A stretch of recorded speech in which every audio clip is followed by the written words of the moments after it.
मार्ग प्रशस्त गरेर त्यसको निम्ति आह्वान गरियोस् र अर्को सरकार बनोस् भन्ने अभिप्रायका साथ सम्माननीय राष्ट्रपतिज्यू समक्ष आफूले मार्ग प्रशस्त गरेको र अर्को सरकार बन्नका लागि संविधानको धारा 76 को 5 बमोजिमको सरकार बन्नका लागि मार्ग प्रशस्त गरेको बाटो खोलिदिएको भनेर सिफारिस गरेको कुरा सर्वविदितै छ र त्यो कुरा बाहिर आएपछि बहुतै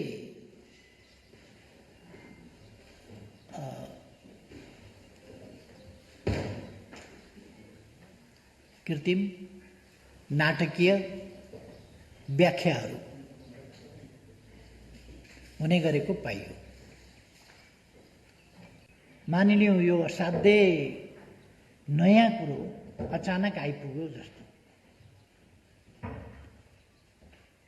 यदि यो नगरीय र विश्वासको मत लिएको भए विश्वासको मत प्राप्त हुँदैन थियो भन्ने कुरा त्यो स्पष्ट छ। त्यसको व्याख्यामा म बसिजान्छु। विश्वासको मत प्राप्त हुँदैन थियो। फेरि जाने संविधानको धारा 5 कै प्रक्रियामा हो। त्यसो भइसकेपछि हामीले जेठ 15 गते संविधानले नै तोकेको छ बजेट प्रस्तुत गर्नुपर्छ।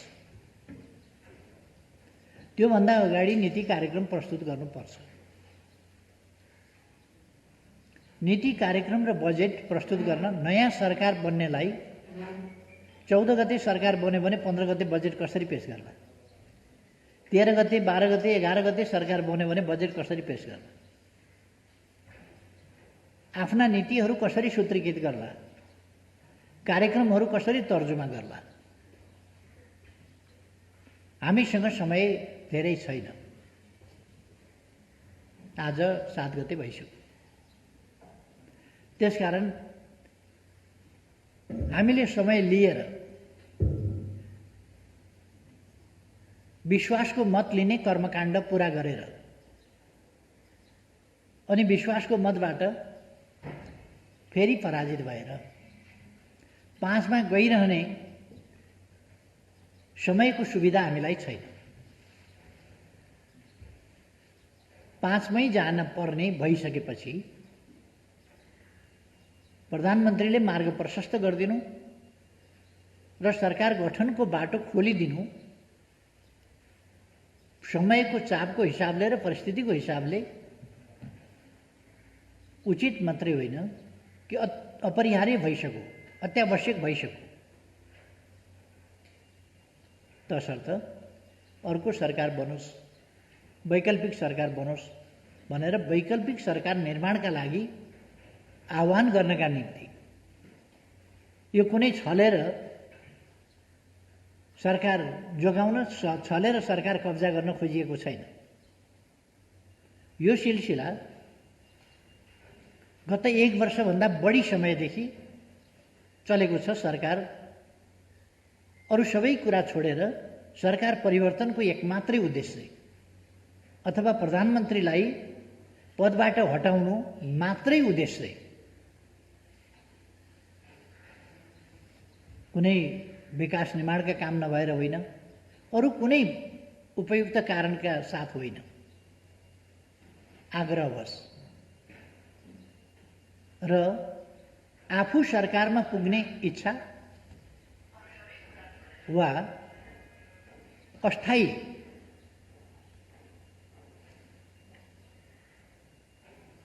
एउटा यस्तो खालको स्थितिमा पुर्याउने कि स्थायित्व छैन, अस्थायी ढङ्गले सबै कुरा चलिराखेको छ जस्तो यो त गत वर्षदेखि नै छ। जब संसद अलिक अशक्त स्थितिमै पुग्यो, नयाँ सरकार दिन सक्ने स्थिति, मैले प्रधानमन्त्रीको हैसियतमा नयाँ सरकार दिन सक्ने अवस्था देखिन। सरकार चलाउन सक्ने अवस्था पनि र खास काममा केन्द्रित हुन पाउने अवस्था पनि रहेन। त्यो सरकार ढाल्ने र नयाँ बनाउने त्यो असफल प्रयासकै वरिपरि राजनीतिक दलहरू नेताहरू केन्द्रित हुने कुराले सरकारले सहज ढङ्गले काम गर्न पनि पाएन र एउटा संवैधानिक प्रक्रियाबाट त्यो संवैधानिक प्रक्रियाको चक्रबाट अगाडि बढ्नुपर्ने ठाउँमा सधैँ अस्वस्थ खेलको एउटा चक्रव्यूहमा राजनीति परिरहने, देशको अमूल्य समय बर्बाद भइरहने, देशका कोभिड-19 जस्ता महामारीका जस्ता गम्भीर समस्याबाट त्यसको सामना गर्नुपर्ने, एकजुट भएर सामना गर्नुपर्ने त छोडिदियो, सरकार आफैले पनि त्यसमा केन्द्रित हुन नपाउने र सरकारलाई अरू ढङ्गले इन्गेज गरिरहने खालका अवस्था भएपछि यहाँहरू सबैलाई थाहा छ, पुष 5 गते मैले प्रतिनिधि सभा विघटनको सिफारिस गरेको थिएँ र वैशाख 17 र 27 मा निर्वाचनको समय तोकेको थिएँ। अहिलेसम्ममा यो दौडधुप उछलकुद सबै समाप्त हुन्थ्यो र ताजा जनादेशका साथ यति बेला नयाँ सरकार बनिसकेका हुन्थ्यो र देश संविधान अनुसार सङ्घीय लोकतान्त्रिक गणतन्त्रलाई सुदृढ गर्दै राजनीतिलाई अस्वस्थताबाट स्वस्थतातिर, अनुचित अभ्यासहरूबाट उचित अभ्यासतिर,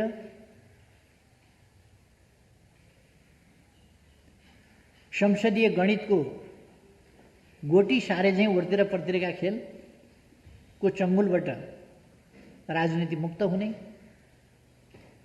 र ताजा जनादेशमा गएर जनताको मूल्याङ्कन के छ,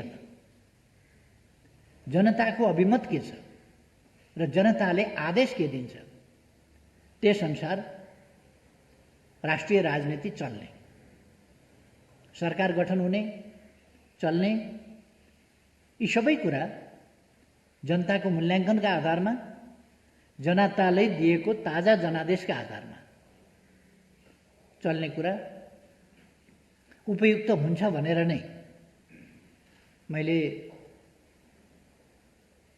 प्रतिनिधि सभा विघटनको सिफारिस गरेका थिएँ। संविधानका व्याख्या, संविधान व्याख्या नहुने चिज होइन, व्याख्या हुने चिज हो। व्याख्या गर्दा देशको राजनीतिक परिस्थिति र परिस्थितिसँग मिलाएर परिस्थितिलाई विश्लेषण गर्ने र परिस्थितिमा पैदा भएका समस्याहरू समाधान गर्ने गरी नै संविधानको कार्यान्वयन हुने हो। त्यसअनुसार नै मैले राजनीतिक विश्लेषण, संविधान वा संवैधानिक प्रावधानहरूको सजीव व्याख्या र देशको समस्या समाधान गर्दै देशलाई अगाडि बढाउने संविधानको प्रयोजन, मर्म, भावना र व्यवस्था अनुसार नै विघटन गरेँ। अदालतको व्याख्या फरक रह्यो र प्रतिनिधि सभा पुनर्स्थापित भयो। त्यसबेला के भनियो भने अविश्वासको प्रस्तावबाट भाग्न,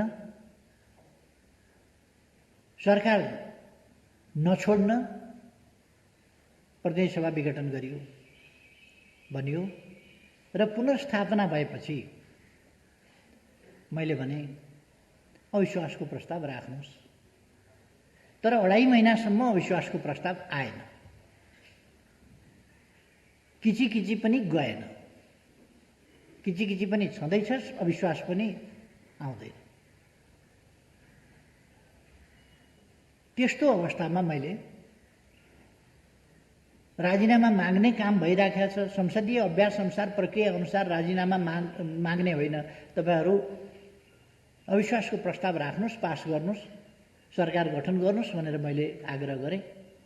जुन दाबीका साथ, जुन प्रयोजनका लागि उहाँहरूले मुद्दा लड्नुभएको थियो, त्यो मुद्दा अनुसार नै गर्नुहोस् मेरो आग्रह रह्यो।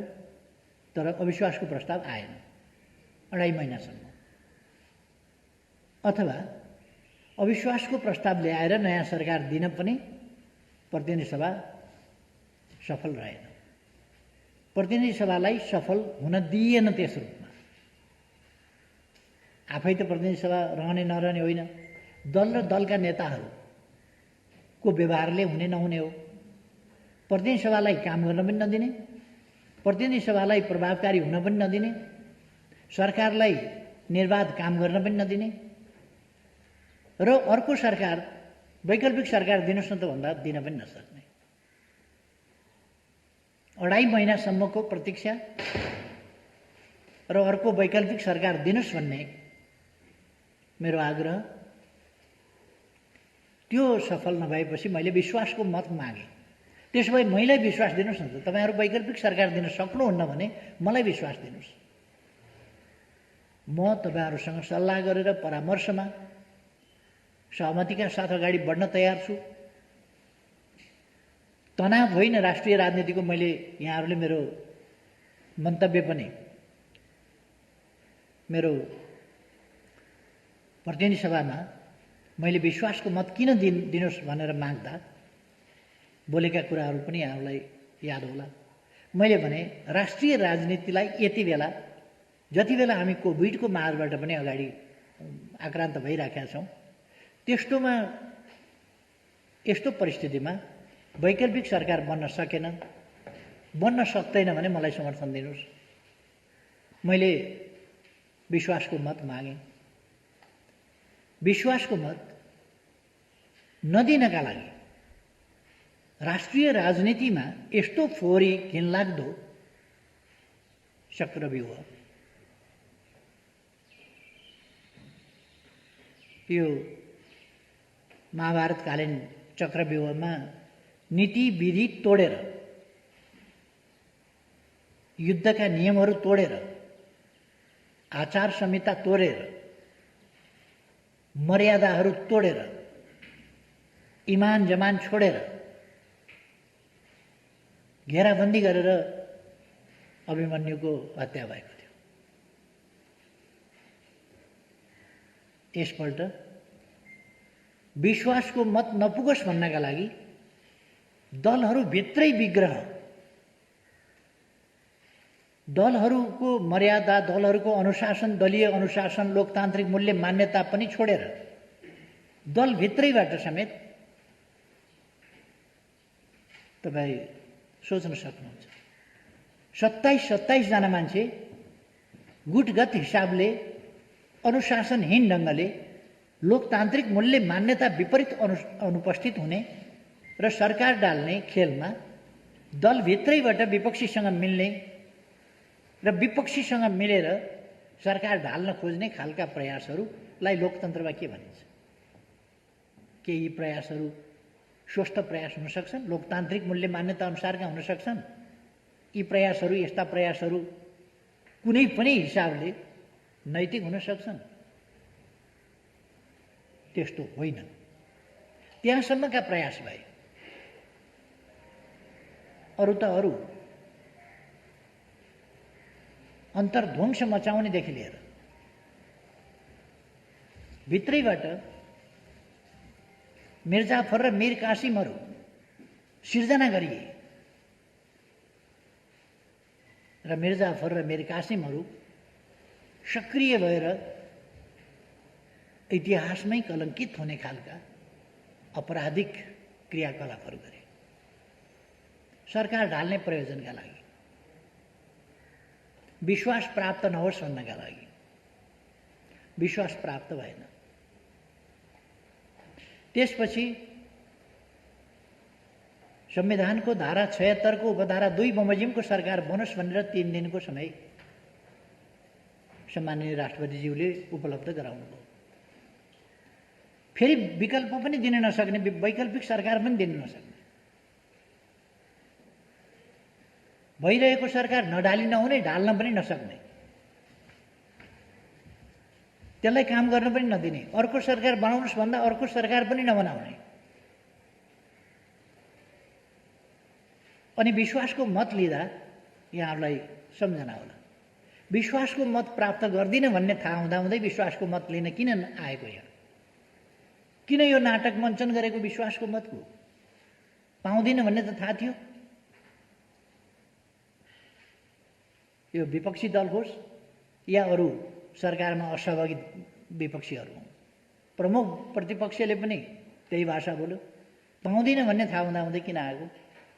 अरू विपक्षी दलहरूले पनि त्यही बोले, पाउँदिन भन्दा भन्दै किन आएको?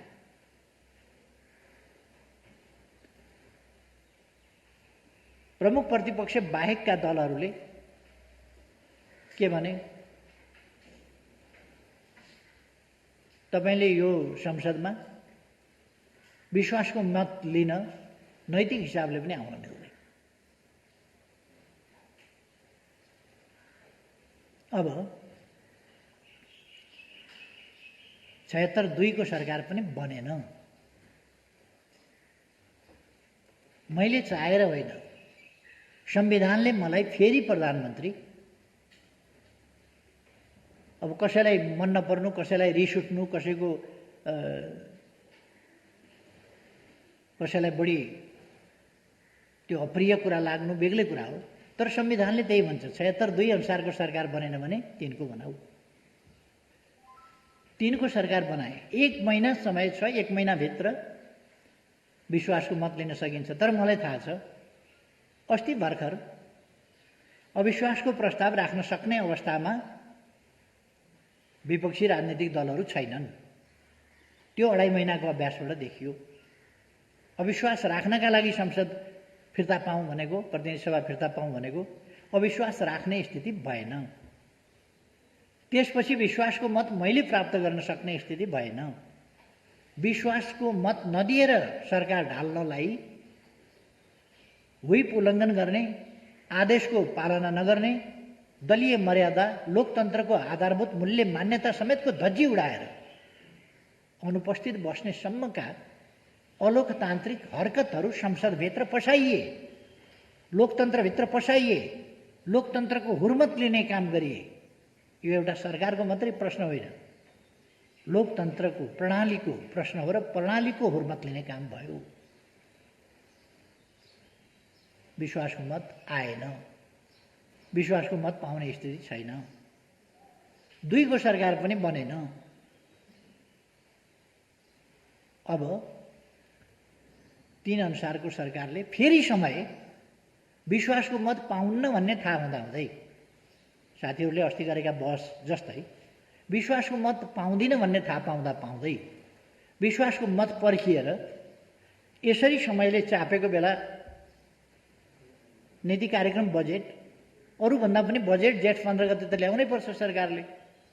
त्यसकारण वैकल्पिक सरकार बन्ने अवसर दिने हो भने तत्काल दिन जरुरी छ। यो त कसैको अधिकार खोजेको कुरा त होइन नि। मैले भने मार्ग प्रशस्त गरिदिएको छु, मैले मार्ग प्रशस्त गरेको छु। अर्को सरकार बनाउनका लागि वैकल्पिक सरकार बनाउन आह्वान गर्ने, समय दिने काम सम्माननीय राष्ट्रपतिज्यूबाट होस्। मैले भने यसमा षड्यन्त्र कहाँ भयो, बन्न नदिएको कहाँ भयो? अनि 1 दिनको समय दिएको 21 घण्टा जोडेर कति 2.5 महिना दिँदाखेरि किन थोरै भयो त? 2.5 महिना पनि पर्याप्त त भएन। अविश्वासको प्रस्ताव त कसैले राख्न सकेन 2.5 महिनामा। अनि 2.5 महिना नै दिने कि कति दिने त? 2.5 महिनामा नभएको अस्ति 3 दिन दिएको, 3 दिनमा पनि त हुन सकेन। हुन सक्ने हो भने 24 घण्टामा के भयो? दलहरू मिलेर जाँदाखेरि भइहाल्छ।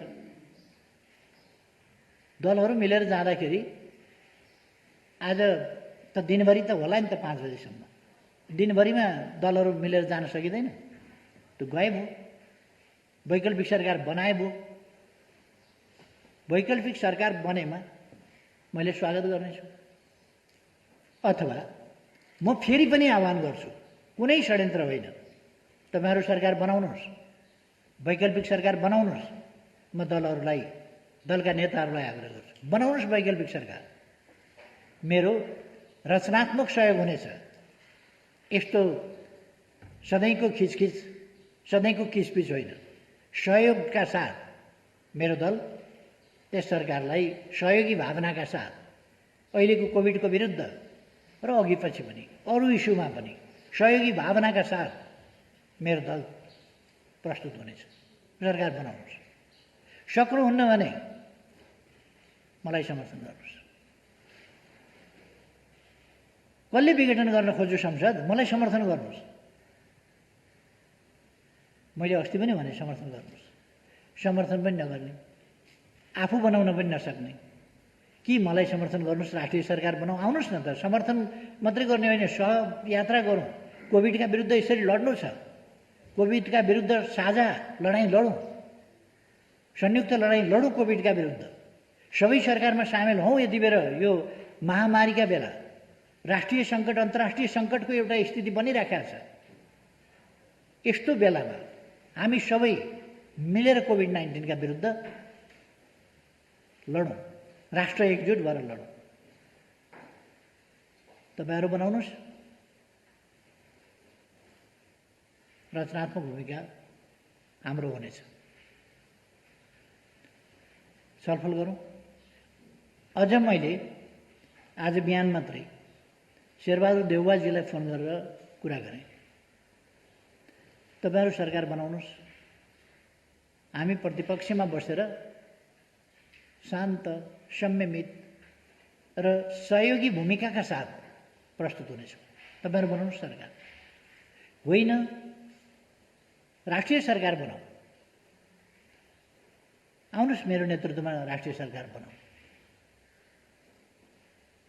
मैले सबैलाई समेटेर साझा समस्याका विरुद्ध लड्नका निम्ति भूमिका खेल्नेछु। मैले अर्को पनि भने, तपाईहरु राष्ट्रिय राजनीतिलाई विभाजित बाटोमा लाने मात्रै प्रयास नगर्नुहोस्। यदि तपाईहरुको उपयुक्त विकल्प केही छ भने त्यो प्रस्तुत गर्नुहोस्, म त्यसमा पनि भन्छु। उपयुक्त विकल्प केही छ भने प्रस्तुत गर्नुहोस्। कमसेकम हिम्मतका साथ विकल्प यो हो, यस विकल्पमा संयुक्त रूपले जाउँ भनेर भन्नुहोस्। त्यो पनि उहाँहरू गर्न नसक्ने। उहाँहरू पोलिटिक्सलाई, राजनीतिलाई कन्फ्रन्टेसनतिर, तनावतिर, परस्परमा घृणातिर हिजोदेखि आजसम्म बोलिएका, हिजो बेलुकादेखि आजसम्म बोलिएका हामी भाषाहरू हेरौँ। कस्ता भाषा, गाली गलौज। संविधान के भयो? कसले थिचोमिचो गर्यो संविधानमाथि? वैकल्पिक सरकार बनाउन छोडिदिँदाखेरि पनि संविधानमाथि थिचोमिचो हुन्छ, मार्ग प्रशस्त गरिदिँदाखेरि पनि थिचोमिचो हुन्छ। कन्क्लुजन त्यही हो।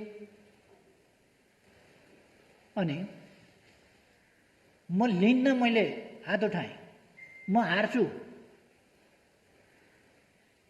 विश्वासको मत लिएँ भने म हार्छु, हारेपछि 5 मा जाने हो। अब 5 मै जाने हो भने जाउँ त 5 मै। त्यसैबाट तपाईहरु सरकार बनाउनुहोस् र नीति कार्यक्रम बजेट सबै पेश गर्नुहोस् भन्ने कुरा के यो संघीय लोकतान्त्रिक गणतन्त्र विरुद्ध हुन्छ? के यो लोकतन्त्र विरुद्ध हुन्छ? के यो संविधान विरुद्ध हुन्छ? के यो आजको आवश्यकता विरुद्ध हुन्छ? के कोभिडका विरुद्ध संयुक्त ढंगले लड्ने हाम्रा आवश्यकताका विरुद्ध हुन्छ? यो राष्ट्र यति बेला तनावतर्फ होइन, तनाव शिथिलीकरण र एकताबद्ध भएर अगाडि जानुपर्ने बेला। तनाव मात्रै किन गर्ने? कोही राष्ट्रपतिलाई महाअभियोग लगाउनु पर्छ भनेको छ। राष्ट्रपतिलाई महाअभियोग लगाउने आक्रोश, कुण्ठा अथवा के हो यो? राष्ट्रपतिलाई हामीले संविधानमा के अधिकार दिएका छौँ? प्रधानमन्त्रीमाथि ल्याऊ न, अविश्वास प्रस्ताव ल्याऊ, बहुमत ल्याऊ, बनाऊ, सरकार बनाऊ भनेकै छ त। अविश्वास प्रस्ताव पनि ल्याऊ भनेको, अर्को सरकार बनाऊ भनेकै हो। अहिले पनि भनेको छ वैकल्पिक सरकार बनाऊ भनेर साथीहरूलाई भनेको छ। अनि प्रधानमन्त्रीले संविधानमा लेखेको कुरा के छ भने प्रधानमन्त्रीले जे सिफारिस गर्छ, मन्त्री परिषदको सिफारिस प्रधानमन्त्रीद्वारा जे राष्ट्रपति कहाँ जान्छ त्यही राष्ट्रपतिले गर्नुपर्छ। अनि राष्ट्रपति माथिको आक्रोश किन? यो गणतन्त्र विरुद्धको खेल हो। यो राष्ट्रपतिको विरोध, गणतान्त्रिक संस्था, गणतान्त्रिक प्रणाली र गणतन्त्रको सर्वोच्च संस्था, गणतन्त्रको प्रतीक हो राष्ट्रपति। राजतन्त्रको प्रतीक हुन्छ राजा, गणतन्त्रको प्रतीक हुन्छ राष्ट्रपति। राष्ट्रपति राजतन्त्रमा हुँदैन, राजा गणतन्त्रमा हुँदैन। त्यस अवस्थामा राष्ट्रपतिको हुर्मत लिने काम, राष्ट्रपतिको अपमान गर्ने काम, राष्ट्रपति संस्थाको मर्यादा घटाउने काम आफ्नो पार्टीको भएन वा आफ्नो स्वार्थ अनुसार भएन भने राष्ट्रपतिका संवैधानिक सीमा र काम कर्तव्यहरू त बुझ्न पर्छ होला नि। अर्को, हामी कस्तो सभ्य असभ्य के समाज निर्माण गर्न खोजिरहेका छौँ? हामीले सभ्य समाज निर्माण गर्नु पर्दैन। म जवाबदेही छु प्रधानमन्त्रीको हैसियतमा। मैले गरेको सिफारिसप्रति म जवाबदेही छु। पहिले पनि म जवाबदेही थिएँ, मैले गरेको हो। अहिले पनि म जवाबदेही छु, मैले गरेको हो। राष्ट्रपति समक्ष सिफारिस। र यहाँ संविधानको व्याख्या गर्ने स्वतन्त्र न्यायपालिका होला। पहिले पनि संविधानको व्याख्या गरेको देखिएको छ। वैकल्पिक सरकारका लागि मार्ग प्रशस्त गरेर सरकार बनाउनुहोस् भन्दा कसरी वैकल्पिक सरकारको बाटो थुनेको हो र छिकेको हो र? यो बाटो खोलिदिएको छ। अहिलेको सरकारका विरोधीहरूलाई एकजुट भएर यो सरकारलाई विस्थापित गर्ने बाटो खोलिदिएको छ। गर्नुहोस्, एकजुट भएर विस्थापित गर्ने बाटो खोलिदिएको छ नि, त्यो गर्नुहोस्। मैले भने अर्को सरकारलाई, वैकल्पिक सरकारलाई हाम्रो रचनात्मक सहयोग हुनेछ। हामी त्यस सरकारप्रति असहिष्णु अथवा त्यसलाई कुनै ढङ्गले नकारात्मक ढङ्गले हेर्दैनौँ। यो संवैधानिक प्रक्रिया हो। यो लोकतन्त्रमा यस्तो हुन्छ। किन यस्तो आवेश उत्तेजनाको राजनीतिमा साथीहरू जानुहुन्छ, दलहरू जानुहुन्छ, नेताहरू जानुहुन्छ, प्रतिगमन देख्नुहुन्छ भने जस्तो भएन भने। प्रतिगमन अस्ति के विषयमा हो? प्रतिगमनका विरुद्ध लडौँ भने के पो एउटा आएको थियो होइन? यो अस्ति भर्खर के हुँदाखेरि हो? शपथ। सरकार बन्यो, मैले शपथ ग्रहण गरेँ।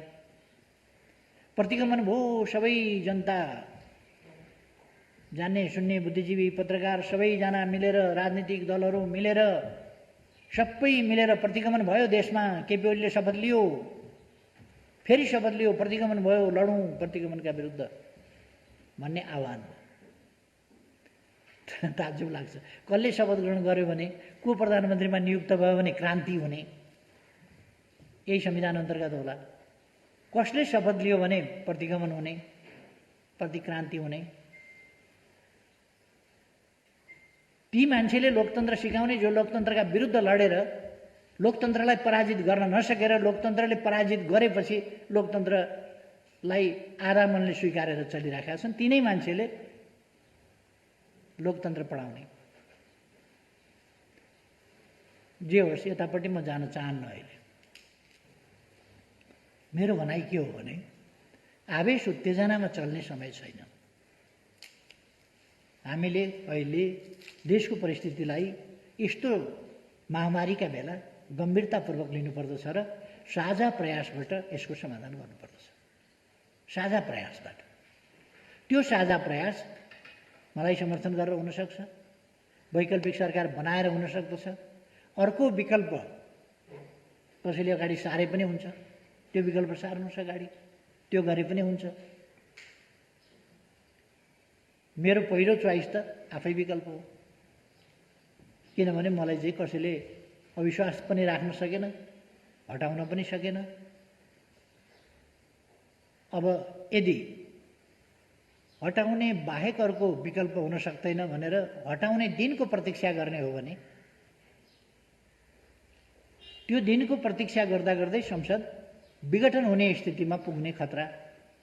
किन यो 2-3 मा पुर्याएको त उहाँहरूले हो नि, 2बाट 3, 3बाट 5 पुर्याएको त उहाँहरूले हो। उहाँहरूले अहिले अत्तो थापेको के भने 4 दिन पछाडि संसद बोलाएर विश्वासको मतमा पराजित भएर जाने हो भने 12-13 गते नयाँ सरकार बनेर बजेट कसरी पेश गर्छ? त्यसकारण यो त छोटो बाटो सजिलो बनाइदिएको छ, यसमा अल्मलिनु पर्ने आवश्यकता छैन। त्यसकारण मेरो चाहिँ पत्रकार साथीहरू मार्फत तपाईहरूलाई पनि यस विषयलाई सही ढङ्गले बुझिदिन म आग्रह गर्न चाहन्छु। यसमा कुनै देशको हितभन्दा परतिर संविधानको मर्म र भावना, अक्षर र व्यवस्था प्रबन्धभन्दा परतिर केही पनि छैन र यसमा हामी सबै एकजुट भएर देश लाग्नुपर्ने अवस्था छ भनेर मैले फेरि जोड दिन खोजेँ। आज 5 बजेसम्मको समय छ। कसैले वैकल्पिक सरकार दियो भने ठिक छ। म त अहिले पनि भन्छु, कृपया आउनुहोस्, राष्ट्रिय सरकार बनाऊ, सहमतिको सरकार बनाऊ र सहमतिका साथ अगाडि बढौँ। सहमतिका साथ कोभिड-19 जस्ता कुराहरूको सामना गरौँ र देशलाई विकासको बाटोमा अगाडि लैजाउँ। लोकतन्त्रलाई स्वस्थ ढङ्गले सुदृढ गर्दै अगाडि जाउँ। अस्वस्थताको बाटोबाट लोकतन्त्र भनेको एउटा स्वस्थताको प्रणाली हो। लोकतन्त्र भनेको अत्तो थाप्ने प्रणाली होइन, सही कुरामा चल्ने प्रणाली हो। त्यसकारण तथ्य सत्यमा आधारित भएर अगाडि बढौँ, स्वस्थताका साथ अगाडि बढौँ, लोकतन्त्रलाई सुदृढ गरौँ। यही कुरा मैले भन्न खोजेको हुँ। फेरि एकपल्ट दोहोऱ्याएर भन्न चाहन्छु, राष्ट्रिय सहमति कायम गरौँ, सहमतिको सरकार बनाएर अगाडि जाउँ, सहमतिका साथ राष्ट्रिय समस्या समाधान गरौँ। यही मेरो आग्रह। धन्यवाद छ। अब साथीहरूका जिज्ञासाहरू पनि म सोध्छु।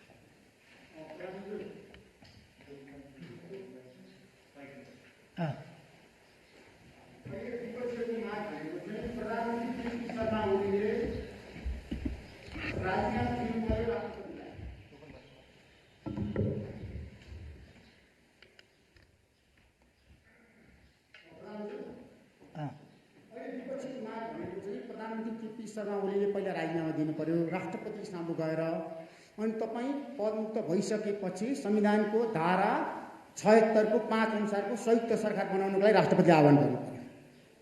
अहिले माग भनेको त्यसो भएन भने राष्ट्रपति विरुद्ध र प्रधानमन्त्री विरुद्ध हामी मोर्चाबन्दी कसेर जान्छौँ र प्रधानमन्त्रीलाई पनि हटाउँछौँ। यदि संसदबाट हटाउन सकेन सडकबाट हटाउँछौँ र राष्ट्रपतिमाथि महाभियोगको प्रस्ताव ल्याउँछौँ भनेर अहिले शेरबहादुर देउवाघरमा मिटिङमा एउटा निष्कर्ष निकालेको छ। त्यसमा चाहिँ तपाईँको पार्टीको वरिष्ठ नेता माधव नेपालले पनि के भन्नुभयो भनेदेखि अहिले भर्खरै म अब केपी शर्मा ओलीको विरुद्धमा जान्छु, सकेसम्म म 40% पुर्याएर ल्याउँछु, पार्टी छोडेर म प्रधानमन्त्री बन्छु, होइन भने तपाईँहरू प्रधानमन्त्री बन्न तयार हुनुहोस्, म साथ दिन्छु भनेर आउनु भएको छ। अब माधव नेपाललाई तपाईँ कसरी कारवाही गर्नुहुन्छ? कार्यदल बन्यो र रामलाल थापाबादल यहीँ हुनुहुन्छ, तपाईँको उम्मेदवार, उहाँलाई पराजित गरी राष्ट्रिय सभामा। अब तपाईँ पार्टीभित्र अनुशासन कसरी कायम गर्नुहुन्छ? पहिलो प्रश्न। दोस्रो प्रश्न, अबको स्थितिमा यदि 5 वर्षसम्म कुनै पनि पोलिटिकल पार्टीले बहुमत पुर्याउने सम्भावना देखाएको छ, तपाईँ चाहिँ आफू बहुमत पुर्याएर जानुहुन्छ जानु राष्ट्रपतिसँग? हिजो राति जानुभयो भयो, त्यससँग पुगेको छैन बहुमत। यदि तपाईँले बहुमत पुर्याउन सक्नु भएन भने तेस्रो प्रश्न, अब संसद विघटन गर्नु, यसको दोष कसलाई दिनुहुन्छ? सामान्य कुरा छ।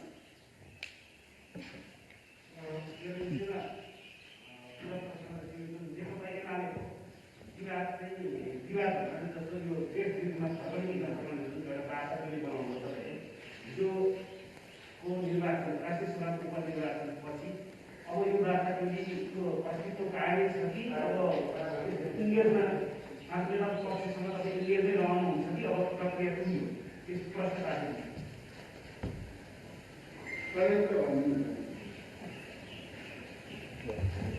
अहिले तपाईँले एउटा समानीकरणले के गर्नु भने मार्ग प्रशस्त गरेको छु भन्नु भन्नुभयो होइन।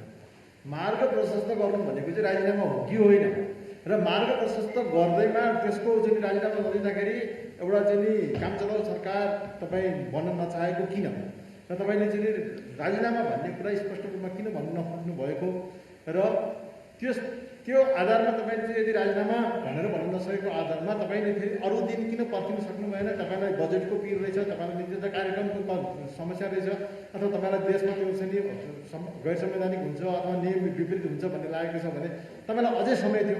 तपाईँ किन अप्ठ्यारोमा पार्नुभयो त्यो पनि ठिक छ, तपाईँले आफ्नो राजनीतिक फाइदाको लागि तपाईँले गर्नुभएको निर्णय ठिक छ। तर यो मार्ग प्रशस्त भन्ने कुरा चाहिँ संविधानमै नभएको यो नयाँ कुरा कसरी ल्याउनु?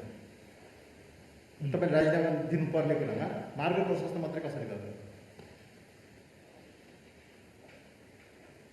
अहिले यतिबाट जाउँ। एउटा सोधिहाल्छु। अच्छा, यो यहाँले चाहिँ राष्ट्रिय सरकारको कुरा गर्नुभयो। राष्ट्रिय सरकार भने चाहिँ यहाँकै नेतृत्वमा मात्रै हुनसक्छ कि अरू कसैको नेतृत्वमा तपाईँ राष्ट्रिय सरकारमा जान तयार हुनुहुन्छ?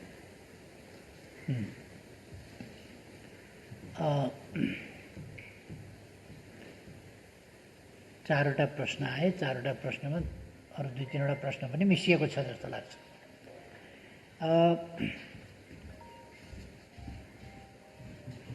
पहिलो कुरा मातृकाजीको प्रश्नबाट जाउँ कि जस्तो लाग्यो मलाई। एउटा जेठ 2 गते फर्किने या नेकपा एमाले भित्रको समस्या कसरी समाधान गर्ने भन्ने, एमाले भित्रको समस्या यो राष्ट्रिय चासो सरकारको विषय हुनुपर्ने थिएन यदि प्रणालीमै घात गर्ने स्तरमा हुँदैनथ्यो भने, प्रणालीकै धज्जी उडाउने खालको हुँदैनथ्यो भने, प्रणालीका मूल्य मान्यता नै धज्जी उडाउने खालको हुँदैनथ्यो भने। र यो त कस्तो हो भने सामान्य एउटा इस्युको कुरा होइन, कर्णालीमा फ्लोर क्रस गराई। संसदीय व्यवस्थामा फ्लोर क्रस गर्ने कुरा लोकतन्त्रमा अस्वाभाविक, असाधारण, अनैतिक र अपराधपूर्ण मानिन्छ, दण्डनीय मानिन्छ दलीय हिसाबले। कर्णालीमा त्यही हो। त्यसै गरी रामबहादुरजी यहीँ हुनुहुन्छ, पार्टीले उहाँलाई उम्मेदवार बनायो र हाम्रै पार्टीभित्रका केही मानिसहरू विपक्षीहरूसँग मिलेर साँठगाँठ गरेर त्यो साँठगाँठको अगुवाईकर्ता भएर स्वतन्त्र व्यक्तिको रूपमा एउटा पार्टी कार्यकर्तालाई बागी विद्रोही बनाएर पदको प्रलोभनमा उसलाई पनि इमान आदर्शबाट च्युत गराएर, यो नेताहरूले गराउनु हुने काम होइन। कार्यकर्तालाई प्रलोभन दिएर, पदको प्रलोभन देखाएर आदर्श च्युत गराउने यो अत्यन्तै अनैतिक काम। त्यो गराएर आफ्नो पार्टीको क्यान्डिडेटलाई हराएर, त्यो आफ्नै इनिसिएसनमा हराएछ, अरूलाई पनि समेट्ने काम त्यहीँबाट भएको छ। र समानान्तर कमिटीहरू बनाउनेदेखि लिएर पार्टीको कसरी ध्वस्त गर्न सकिन्छ, पार्टीका सांसदहरूलाई अनुपस्थित गराएर सरकार ढाल्ने प्रयास सबैले देखाएको छ। केपी ओली अलिकति कतै मन पर्दैन भने कसैलाई मन पर्दैन होला, तर पनि यो कुरा अनुपस्थित गराउने कुरा, सङ्गठित ढङ्गले अनुपस्थित गराउने कुरा लोकतान्त्रिक प्रणाली र आचरण अनुसार भएन भन्ने कुरा त लोकतन्त्र मान्ने मान्छेले त भन्नुपर्छ होला। भन्नुपर्ने विषय होइन र यो? कसैले भन्नुपर्ने, कसैले भन्न नहुने विषय हो र? एउटा स्ट्यान्डर्ड त राख्नु पर्ला नि, एउटा मापन त हुनु पर्ला नि। त्यो कुनै मापक नहुने, कुनै स्ट्यान्डर्ड नहुने र लोकतन्त्र भनेको छाडातन्त्र, अराजकतन्त्र त्यो त होइन। लोकतन्त्र भनेको त एउटा अनुशासित, व्यवस्थित प्रणाली हो। लोकतन्त्र भनेको कानुनको राजमा चल्ने प्रणाली हो। त्यसलाई धज्जी उडाउने काम, यसको समाधान हामी गर्छौँ र पार्टी तपाईँले सोधे जस्तै पार्टी अनुशासनहीन र अराजकतामा पार्टी चल्दैन। त्यसकारण पार्टीलाई अनुशासनहीनता र अराजकताको यो फोहोरी खेल मैदान जस्तोबाट एउटा सिद्धान्त आधारित, सिद्धान्तनिष्ठ, गन्तव्यनिष्ठ, सङ्गठित, अनुशासित, सक्रिय संस्थाको रूपमा विकास गर्नुपर्छ। त्यो काम नेकपा एमाले गर्नेछ भन्ने कुरा म जानकारी गराउन चाहन्छु। दोस्रो, सर्वोच्च अदालतको फागुन 23 गतेको फैसलाले अर्कोको नाममा पहिले जेठ 3 गते पार्टी दर्ता गर्दा भइरहेको अर्काको नाममा दर्ता गरिएछ। अर्काको नाममा दर्ता भएपछि नाम जुदाएर दर्ता गर्न कानुनले मिल्दैन। नमिलेपछि दर्ता खारेज भयो। फागुन 23 गतेको फैसलाले दर्ता खारेज भयो। दर्ता खारेज भएपछि पार्टीहरू दर्ता पूर्वको स्थितिमा फर्किए। सर्वोच्च अदालतले पार्टी फुटाइदियो भन्ने कुरा होइन। दर्ता पूर्वको त्यो, किन दर्ता चाहिँ सदर हुन सकेन, अर्काको नाममा भएको हुनाले सदर नभएपछि दर्ता पूर्वको स्थितिमा फर्किए। दर्ता पूर्वको स्थितिमा फर्किएपछि अदालतले भन्यो, निर्वाचन आयोगलाई आदेश दियो कि फेरि अरूसँग नजुदाइकन नयाँ नाम लिएर आउने समय देऊ। निर्वाचन आयोगले 15 दिनभित्र नयाँ नामका साथ दर्ता गर्न आऊ, पुनः दर्ता गर्न आऊ भन्यो। त्यसपछि मैले सर्वोच्च अदालतले दर्ता खारेज गरेको हुनाले पुनः दर्ता गर्नु पर्यो। पुनः दर्ता गर्न जाने कि नजाने कमसेकम हामी सल्लाहसँगले गरौँ। मैले प्रचण्डजीलाई फोन गरेँ। तपाईँहरू सबैलाई थाहा छ, प्रचण्डजीले मेरो फोनको धज्जी उडाएको, माखौल उडाएको तपाईँहरूलाई थाहा छ। मलाई उनसँग भेट्न कुरा गर्न मन छैन भनेको। जब भेट्न कुरा गर्न मन छैन, टेलिफोन गरेर कुरा गरौँ, भेटौँ भन्दाखेरि त्यसलाई माखौल उडाइन्छ भने फेरि नयाँ नामका साथ दर्ता गर्न जाने मूढ मनस्थिति के रहेछ? कसैले दर्ता गर्न जाने प्रयास गरेको तपाईँहरूले देख्नुभयो? मैले प्रचण्डजीलाई फोन गरेको, मैले माधवजीलाई फोन गरेको, मैले माधवजीलाई भेटेको, प्रचण्डजीलाई भेट्न चाहेको, पटक पटक भेट्न चाहेको। आजसम्म पनि, आज पनि, अघि पनि मैले प्रचण्डजीलाई फेरि फोन गरेँ। प्रचण्डजीबाट फोन आउने गरेको छैन, मैले नै गर्ने गरेको छु। किनभने म प्रधानमन्त्री पनि हुँ, म प्रमुख पार्टीको अध्यक्ष पनि हुँ। त्यसकारण मैले नै गर्नुपर्छ भनेर मैले आजसम्म पनि लगातार गरेको छु फोन। र त्यति बेला पनि मैले 15 दिनको समय हामीलाई निर्वाचन आयोगले दिएको छ भने हामी जाने हो कि होइन? जाने हो भने के नाम लिएर जाने? कसरी फेरि हामी एकजुट हुने? एकीकृत हामी कसरी हुन्छौँ त? हिजो त एउटा बेग्लै परिस्थिति देखा पर्यो। पार्टी कब्जा गर्ने, निकाल्ने, अध्यक्षबाट हटाउने, दलको नेताबाट हटाउने, साधारण सदस्यताबाट समेत हटाउने। त्यो त मौका मिल्दा त ती सबै तमासा त देखिए। तर 23 गतेको दर्ता बदरले, अर्काका नाममा दर्ता भएको हुनाले, दर्ता बदर हुनाले त्यो स्थितिबाट फर्कियो। उहाँहरूले त मेरो त पार्टी सदस्यता पनि, पार्टी सदस्यता पनि कमसेकम पार्टी सदस्य भएको 52 वर्षपछि उहाँहरूले मेरो पार्टी सदस्यता त झ्वाम पारिदिनु भएको थियो। त्यसबाट त्यो फैसलाले स्वतः फिर्ता भयो। अरू साथीहरूको पनि त्यस्तै हो। अब जेठ 2 गते पुग्ने भनेको के हो भन्दा दर्ता पूर्वको स्थितिमा फर्किने हो। यसबीचमा भए गरेका कामहरू एकीकरणलाई हामीले अस्वीकार गरे हो र त्यो त लिगल कुरा हो। दर्ता पूर्वको स्थितिमा गयो। हामीले पार्टी एकीकरण गऱ्यौँ, त्यो त सत्य हो। एकीकरण हाम्रो चाहना थियो, हामीले गरेको हो एकीकरण। एकीकरण कायम छ। एकीकरणको हाम्रो आकाङ्क्षा पनि कायम छ, हाम्रा प्रयास पनि कायम छन् र त्यो एकीकरण अझ अगाडि बढाउँ भन्ने हाम्रो चाहना हो। तर त्यो अघि बढाउन केही मान्छेहरूले मानेनन्, पुनः दर्ता गर्न जान मानेनन्। माधवजी पेरिस डाँडाबाट एकीकरण भएर कसरी दर्ता गर्न जाने भन्नु भएन। उहाँले आफ्नो आफ्नो पार्टी गरी खाने भन्नुभयो, फर्किनुभयो। प्रचण्डजी एकीकृत भएर जाउँ भन्नु भएन, विदाई गर्नुभयो उहाँले। मैले फोन गरेर एकीकृत ढङ्गले नै अगाडि बढ्ने बाटो समाउँ भन्दा उहाँले अस्वीकार गर्नुभयो। यस स्थितिमा यो पार्टी अलग अलग हुने स्थिति बनेको हो। यसमा हामीले चाहिँ अलिकति स्पष्ट हुनुपर्छ। र जेठ 2 गते पुग्ने भनेको त्यो अर्थ हो। तर जेठ 2 गते पुग्दा स्वाभाविक रूपमा एकीकरण भएको, एकीकरणको प्रक्रिया 3 वर्ष चलेको, एकीकृत पार्टी बनेको, दर्ता मात्रै बदर भएर हामीले नयाँ पार्टी लानुपर्ने ठाउँमा केही साथीहरू नयाँ दर्ता गर्न अनिच्छुक भएको। अहिलेको स्थिति के हो भन्दाखेरि कानुनी रूपले दर्ता खारिज भयो र दर्ता पूर्वको स्थितिमा पुग्यो। एकीकरण कायम छ। यो पोलिटिकल कुरा हो। एकीकरण कायम छ।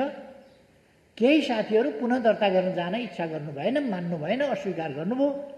त्यसकारण पुनः दर्ता माओवादी केन्द्र र एमाले पुनः दर्ता गर्न जाने स्थिति भएन। त्यसो भएपछि अलग अलग नाममा पार्टी बसे, तर एकीकरण कायमै रह्यो। जो दर्ता गर्न जान मन्जुर थियो एक्लै जाने कुरा भएन। एक्लै जान त मिलेन। एक्लै जान नमिलेको हुनाले दर्ता गर्न जाने कुरा भएन। संयुक्त रूपमा उहाँहरू मान्नु भएन र दर्ता पूर्वको स्थितिमा फर्किँदा माओवादी केन्द्र र एमाले भयो। एकीकरण सहित हामीले एमाले नाम मन्जुर गर्नु पर्यो। किन नयाँ नाममा त दर्ता हुन जाने कुरा भएन, पुरानै नाममा फर्कियो। नयाँमा नगएपछि एमाले नै नाम भयो। तर यो हाम्रो एकीकृतै पार्टी हो, एकीकरण सहितको पार्टी हो र राजनीतिक रूपमा हामी एकीकृत छौँ। दर्ता पूर्वको स्थिति त्यो हो। त्यसलाई अस्वीकार गर्न सकिँदैन।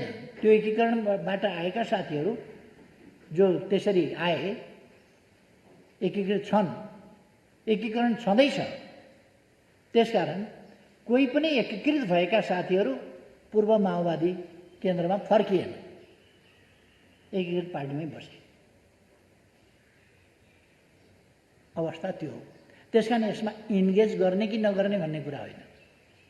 हामीले पोलिटिकल्ली गरेको एकीकरण कायम छ, एकीकरणै हो। नाम एमाले भयो, किनभने अर्को नाम लिएर दर्ता गर्न जान अर्को पार्टी मानेन। त्यसपछि हामीले नाम अर्को फेरिरहनु पर्ने आवश्यकता भएन। पहिलेकै जुन थियो त्यही भयो। यसमा म त्यो स्पष्ट गर्न चाहन्छु। र हाम्रो इन्गेज गर्ने कुरा होइन। हामीले समस्या समाधान गर्न खोजेका हौँ, तर उहाँहरूको समस्या समाधान गर्ने मनसाय नदेखिएर हिजोसम्म पनि चरम अलोकतान्त्रिक, अनैतिक, अनुशासनहीन काम हिजो मात्रै पनि गर्नुभएको छ। यसप्रति हामी उहाँहरूसँग यसको हिसाब किताब त गर्नैपर्छ, गर्नेछौँ।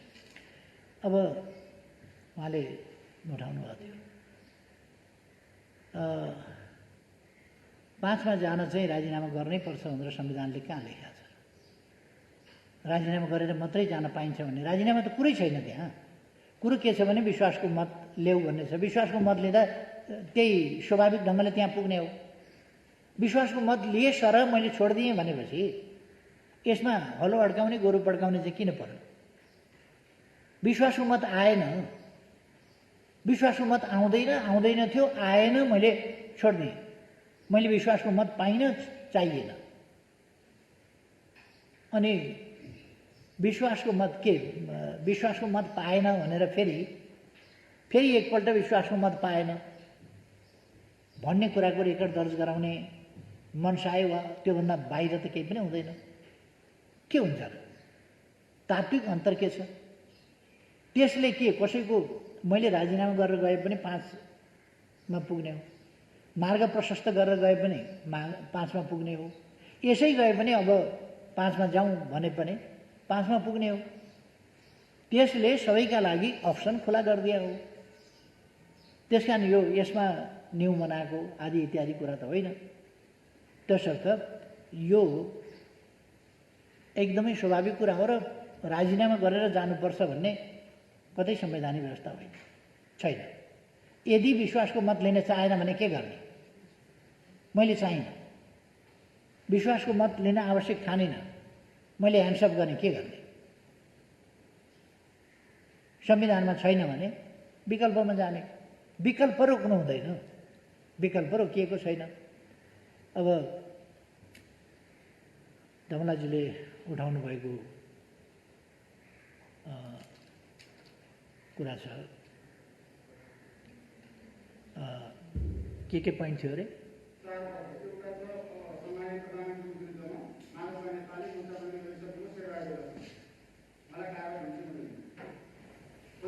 दोस्रो प्रश्न, अब कसैले गोमत पुर्याएन भने र प्रधानमन्त्री गोमत पुर्याउनलाई पहल गरिदिन गए साँझ 5 बजीसम्म, जसमा सम्पूर्ण वार्ता भइरहेको छ। मन्त्री ठाकुर राजेन्द्र मन्त्रीसँग यो राज्य सम्झौता भएर हिजो आएको छ।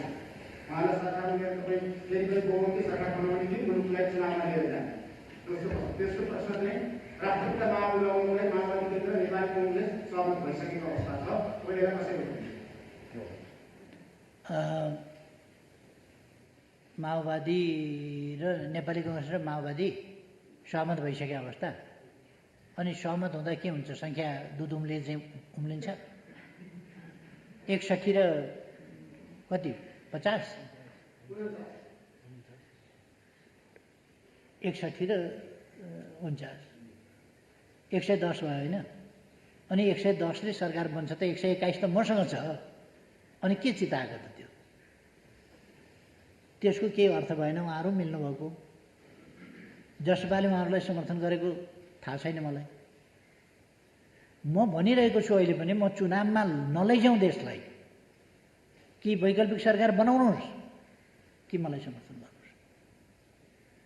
यो पनि मन्जुर छैन, त्यो पनि मन्जुर छैन भने विकल्प के छ त? त्यो पनि अगाडि सार्नुहोस् न त, त्यो पनि अगाडि सार्नुहोस्।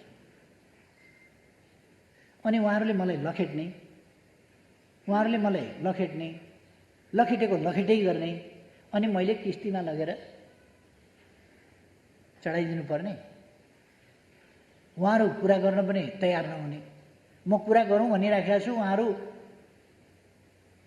त्यो कपडा बुन्ने तानको सटर जस्तो दक्षिण उत्तर गरेर यहाँ बिचमा किन अडिनुहुन्न? बनाऊ सरकार, मिलाऊ भन्दाखेरि किन मान्नुहुन्न?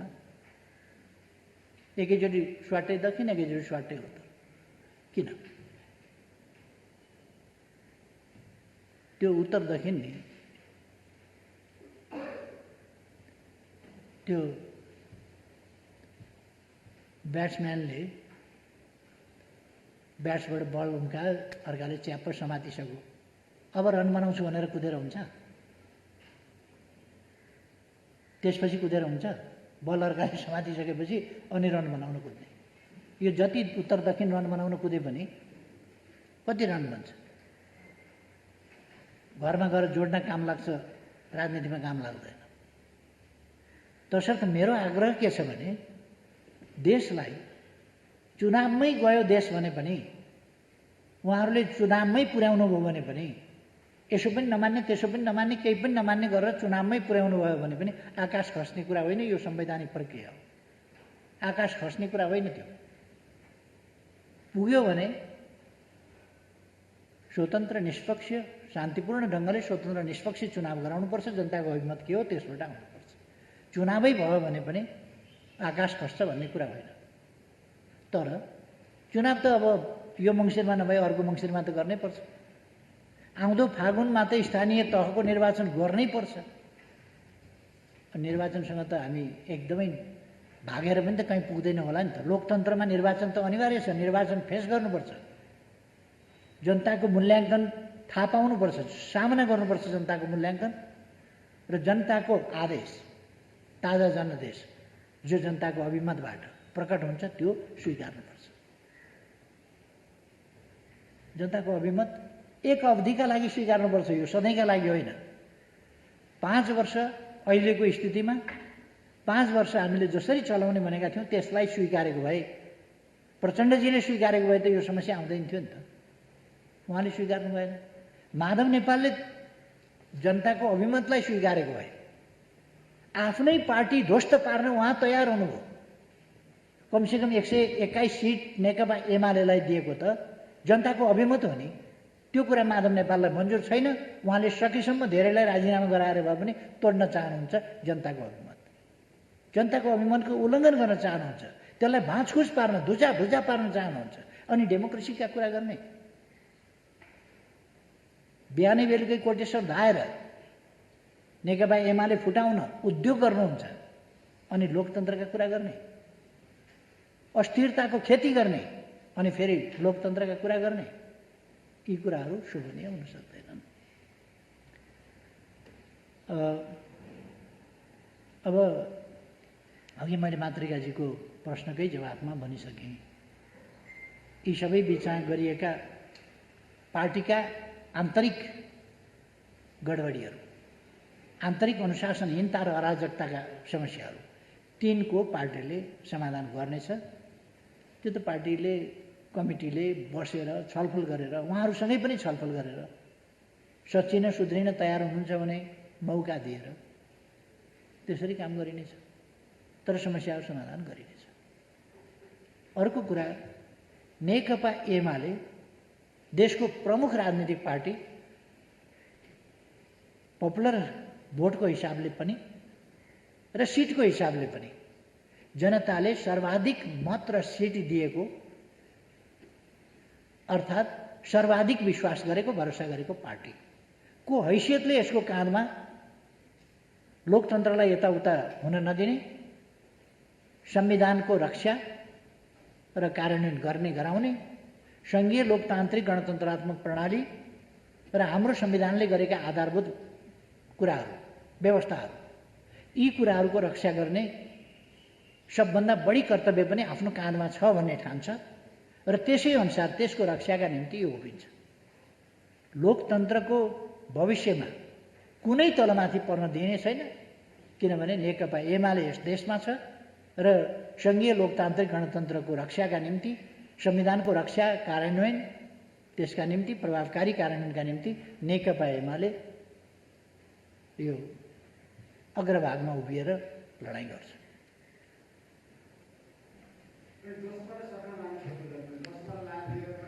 अहिले मैले सबैलाई आउनुहोस् भनिरहेको छु, जसपा मात्रै होइन त सबैलाई सरकारमा आउनुहोस् भनेको छु। यस यस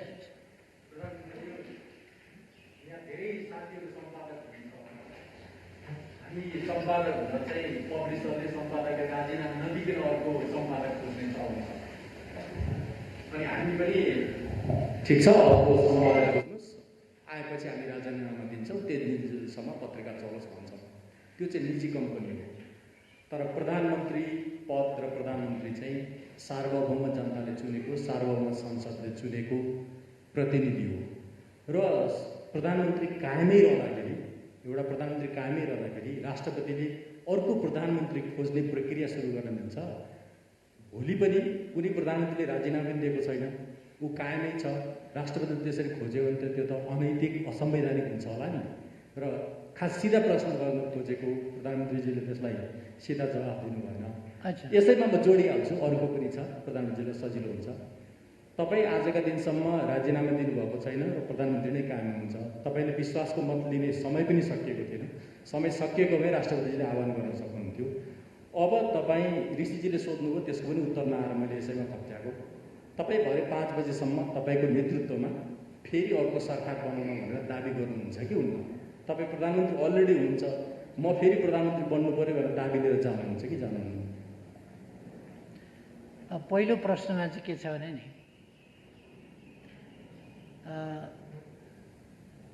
यो निजी कम्पनी जस्तो सजिलो प्रोभाइडरको, लगानीकर्ताको, कम्पनीका मालिकको हातमा हुने जस्तो कुरा होइन। यो देश र जनताका हातमा संविधान सम्मत ढङ्गले रहेको अधिकारको कुरा हो। यही कुरा अस्ति मलाई कसैले किन सोधेन, मैले विश्वासको मत प्राप्त गरेँ,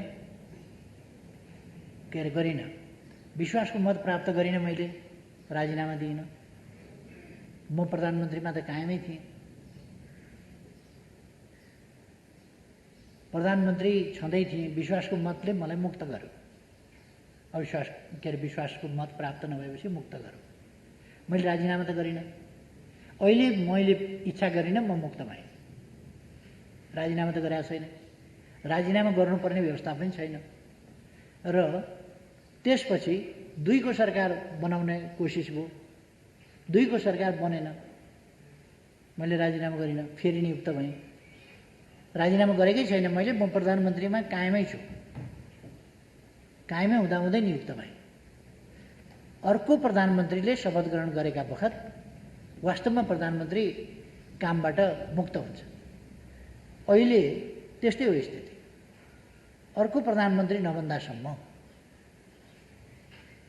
भरे 5 बजेसम्म अथवा 5 बजे अगाडि नै बन्यो भने अर्को प्रधानमन्त्री बन्दासम्म म प्रधानमन्त्रीकै रूपमा कामकाज गरिरहन्छु। तर अर्को प्रधानमन्त्री बन्न बाटो खोलेको छ। त्यो त मैले नै ह्यान्डसअप गरेर खोलेको छु नि त। त्यसरी खोल्न पाइँदैन भन्ने संवैधानिक व्यवस्था छैन। यदि मलाई सरकार चलाउन मन छ भने मैले विश्वासको मतमा जानुपर्छ। मन छ भने म दिक्क भइसकेँ सरकार चलाउन, मन छैन, किन विश्वासको मत मागिरहन्छु? मनै छैन मलाई त, विश्वास चाहिएकै छैन त। अर्को सरकारमा जाउँ, अर्को वैकल्पिक सरकार बनाऊ, त्यसका लागि त बाटो खोलेकै छ। सम्माननीय राष्ट्रपतिजीले मिलेन भनेर कुनै आह्वान त रोक्नु भएको छैन, उहाँले खोलिदिनु भयो बाटो, आह्वान गर्नुभयो, आऊ सरकार बनाऊ। त्यो सबैलाई अवसर छ। प्रतिनिधि सभाको सदस्य हरेक प्रतिनिधि सभा सदस्यलाई भरपर्दो आधार प्रस्तुत गर्ने अधिकार छ। त्यो गरेर लिएर जान पाएको छ भने कुनै कसैको अधिकारमा कतै कुण्ठा हनन भएन। मेरो अधिकार मैले प्रयोग गर्न चाहिनँ, किनभने मलाई थप सरकार चलाउनु छैन।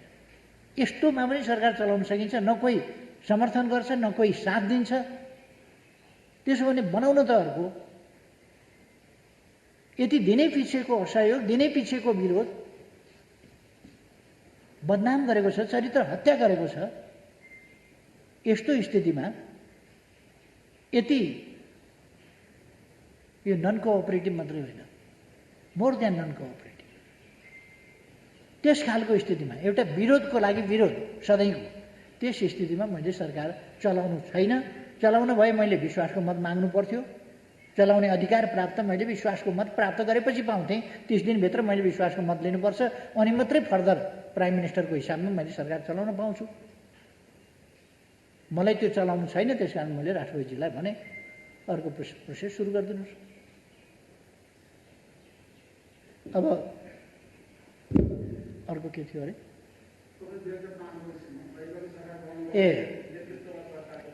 म दाबी गर्ने प्रयासमा छु, किनभने मलाई अरूले समर्थन गरौँ र अरूको समर्थनमा, किन मेरो 121ले त बहुमत पुग्दैन, बहुमत नपुर्याइकन दाबी हुँदैन। प्रतिनिधि सभा सदस्यको हिसाबमा मैले दाबी गर्न सक्छु। अहिलेसम्म चाहेर नचाहेर, अनुपस्थित भएर, जे गरेर, बाहिर जे भने पनि मसँग 121 को स्ट्रेन्थ छ, अथवा मतभार भन्ने चलन छ नि, मसँग 121 मतभार छ प्रतिनिधि सभामा। 121 मतभार मसँग भएको हुनाले अलिक सजिलो होला कि मलाई भनेर म कोसिस गरिरहेको छु। यदि समर्थन प्राप्त भयो भने र त्यो राष्ट्रपतिज्यूलाई भरपर्दो आधार लाग्यो भने, उहाँले मलाई प्रधानमन्त्री भरपर्दो आधार लागेर नियुक्त गर्नुभयो भने मैले सरकार बनाउँछु र विश्वासको मत फेरि 1 महिनाभित्र लिनेछ, त्यस बाटोमा म जान्छु। 1 महिनाभित्र फेरि कसैले विश्वासको मत दिएन भने अनि विघटन गर्यो भनेर आरोप लगाउन पाइने छैन। अब विश्वासको मत नदिने अनि चुनावमा गयो भन्न त पाइने छैन। त्यो त स्वाभाविक रूपमा जान्छ। आज समर्थन दिनुहोस् मलाई, म आग्रह सबैसँग गर्न चाहन्छु, समर्थन दिनुहोस्। म सरकार बनाएर चलाउन चाहन्छु। दिनुहुन्न भने केपी ओलीले प्रतिनिधि सभा विघटन गरेर चुनावमा लग्यो देशलाई भन्न पाइँदैन। यो अस्थिरता, अस्तव्यस्तता खडा गर्ने, सधैँको विवाद, सधैँको खिचलो तयार गर्ने उहाँहरू जवाबदेही हुनुहुन्छ, म होइन।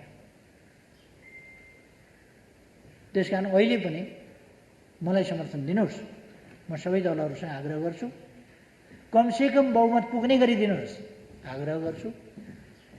दिनुहुन्न भने अरूले बनाउनुहोस् सरकार, चुनावमा नजाउँ। म त चुनाव भनेपछि, चुनावको घोषणा भनेपछि, प्रतिनिधि सभा विघटन भनेपछि अस्ति नै थुतुनु पोलेको मान्छे हो। म त्यता जान चाहन्न, तर मेरो हातमा छैन। अरूले घेराबन्दी गर्ने अनि घेराबन्दी गरेर असफल बनाउने अनि आरोप चाहिँ मेरो टाउकोमा हाल्ने, त्यो गर्न पाइँदैन। उहाँहरूलाई अविश्वासको प्रस्ताव राख्नु भनेको हो, उहाँहरूलाई विश्वासको मत दिनु भनेको हो, अस्ति नै पनि 2 वा 2 भन्दा बढी दल मिलेर सरकार बनाउनुहोस् भनेको हो। अहिले पनि समर्थन दिनुहोस् भनिरहेको छु, हुन्छ भने समर्थन दिनुहोस्। मलाई लाग्छ जिज्ञासाहरू विमलजी, हजुर संक्षेपमा।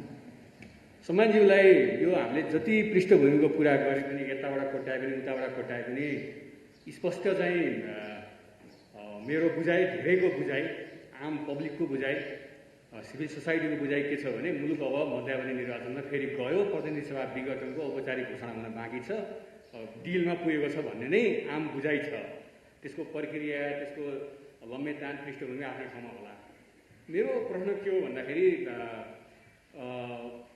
प्रधानमन्त्रीसँग अहिलेको जुन, हुन त मान्छेहरूले अमेरिकाको उदाहरण दिन्छन्, कोभिडकै बिचमा अमेरिकामा पनि चुनाव भयो, नेपालमा चाहिँ नसोचेको हिसाबले सेकेन्ड भेरिएन्टले चाहिँ यति आचो पारेको छ, जुन प्रधानमन्त्रीले पनि केही दिन अगाडि आफैले चाहिँ कोभिडको त्यसको जुन किसिमको असर देखियो त्यसको बारेमा यहाँले पनि बोल्नुभयो होइन।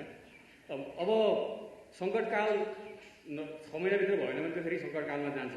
मलाई लाग्छ त्यतातिर अहिले सोचाइ छैन होला।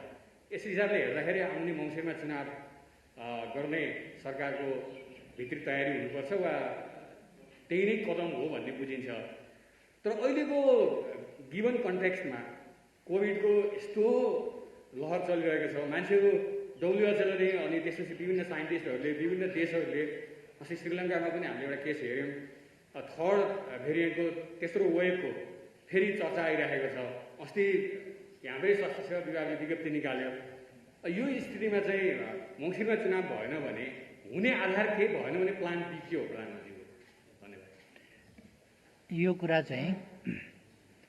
यो कुरा वास्तवमा मसँग भन्दा पनि प्रतिपक्षका मित्रहरूसँग सोध्नुपर्छ।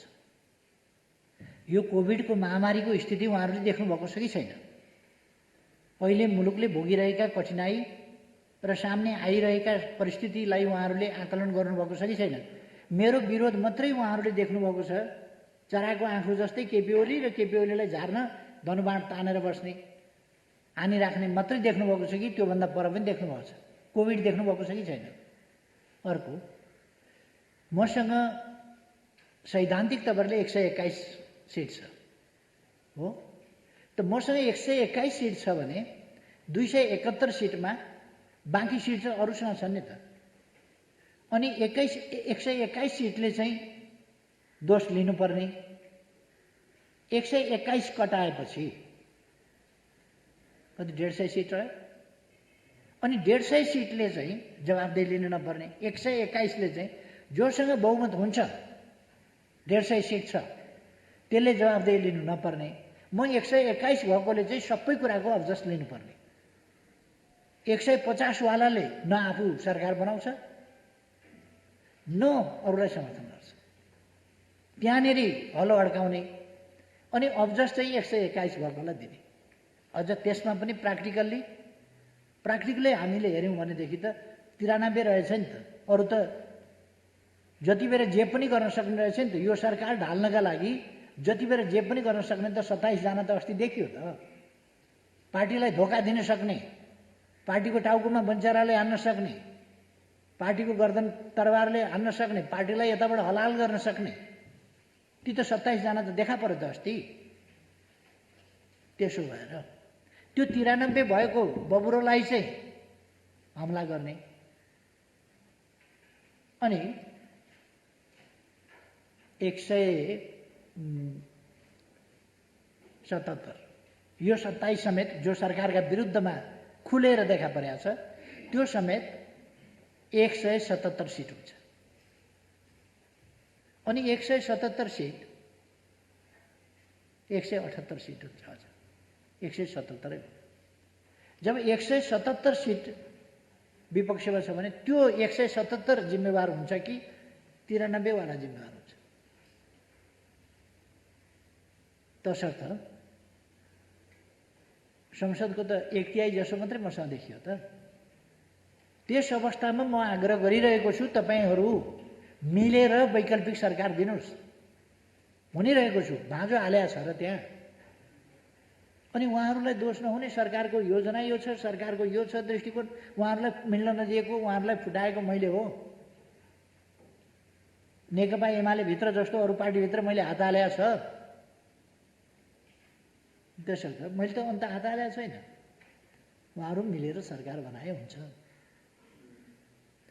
सक्नुहुन्न भने संसद बचाउँ, कठिन अवस्था छ, मलाई समर्थन गर्नुहोस्, मलाई समर्थन गर्नुहोस्।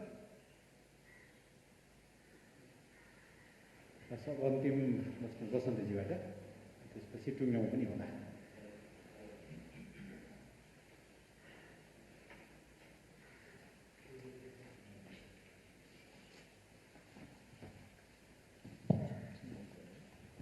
सम्माननीय प्रधानमन्त्रीज्यू, एकदमै छोटो सूचनामा आइयो। शुक्रबारको दिन अलि प्रेजेन्टेबल जस्तो भइहाल्यो सम्माननीय प्रधानमन्त्रीज्यूको अगाडि, तर छोटोमै सूचना आउँछ प्रायः यहाँबाट आउँदाखेरि। तपाईँले विमलजीलाई दिनुभएको जवाफमा प्रश्न थियो र त्यो प्रश्नमा अर्को प्रश्न चाहिँ विपक्षी दलहरूलाई सोध्नुपर्छ यो कुरा भनेर भन्नुभएको छ चुनावको विषय। तपाईँले भन्नुभएको मितिमा चुनाव भएको हुन्थ्यो, तपाईँको योजनाअनुसार चुनाव भएको हुन्थ्यो भने चाहिँ वैशाख 17 या 27मा चुनाव भएको हुन्थ्यो। र कोभिडको एकदमै मारामार भएको बेलामा एकदमै खतरनाक स्थितिमा त्यो चुनाव हुने रहेछ। कति घातक समय रहेछ। अहिले त हामी पछाडिबाट हेर्न सकिने भयो नि त समय बितिसकेपछि। त्यसैले पनि संविधानले निर्दिष्ट गरेको 5 वर्षको समय पुरा गर्नु अहिले हामीलाई यो जनस्वास्थ्यको कोणबाट पनि झन् महत्त्वपूर्ण भयो यो कुरा। तर किन यसलाई चाहिँ सिधा या घुमाउरो बाटोबाट त्यतैतिर लैजाने काम हुँदैछ? एउटा जिज्ञासा यो अझै पनि बाँकी रह्यो। विमलजीले सोधेको अझै बाँकी रह्यो। अर्को चाहिँ तपाईँको मनमा भित्र कतै अब त लागेको हुनुपर्ने हो कि त्यो जब अदालतले पनि फैसला गरिसक्यो पुस 5 गते मैले संसद विघटन गरेको काम चाहिँ राजनैतिक हिसाबले पनि अनुपयुक्त, संवैधानिक हिसाबले पनि गलत थियो भन्ने कुरा तपाईँले अब कन्जम्सनको लागि भन्दा त भन्नुहुन्छ होला, तर एक्लै बसेको बेला तपाईँलाई कतै लागेको छ कि छैन यहाँ चाहिँ अलिकति बेठिक भयो, संविधान मिचियो यहाँ भन्ने कुरा तपाईँलाई कतै लागेको छ कि छैन यो मलाई जान्ने जिज्ञासा छ।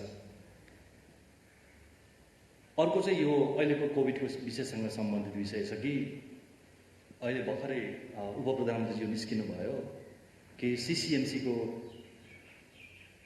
तर्फबाट जुन समन्वयहरू हुनुपर्ने हो यो एकदमै कमजोर भयो भन्ने आलोचनाहरू यस अगाडि पनि थिए, तर योपल्ट बढी भइरहेको छ। यो कुरामा कतिको जानकार हुनुहुन्छ?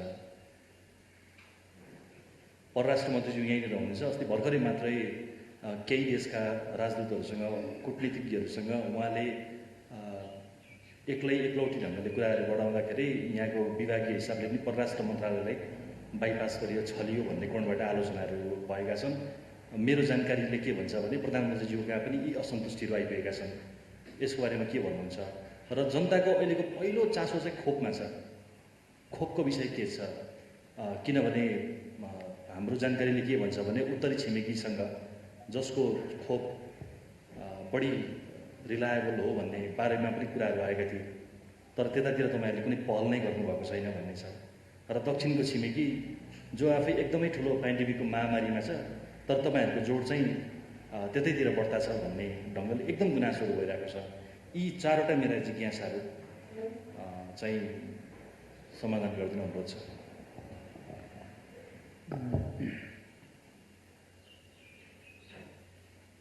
पहिलो त कोभिडकै विषयमा जाउँ।